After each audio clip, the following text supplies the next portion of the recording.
বন্ধুর marriage anniversary, different কিছু পরবো ভাবলাম, তাই সিলেক্ট করলাম এই রেডি টু ওয়্যার শাড়িটা পরবো।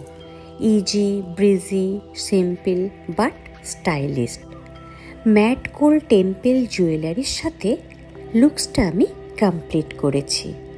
সাজসজ্জার ব্যাপারে আমি খুব একটা অন্যের মতামতের ওপর নির্ভর করি না। আমার যখন যেখানে যেমন সাজতে মন চায় নিজের মতো করে রিপ্রেজেন্ট করি নিজেকে। আসলে তোমার সাজ সবাইকে মুগ্ধ করবে এমনটা কিন্তু কখনোই সম্ভব নয়।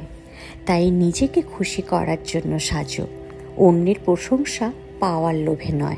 আর যদি সেটা পাও সেটা হবে উপরি পাওনা। যাই হোক, আজকের ব্লগটা আমি এখানেই শেষ করলাম। খুব তাড়াতাড়ি দেখা হচ্ছে আমার নেক্সট ব্লগে।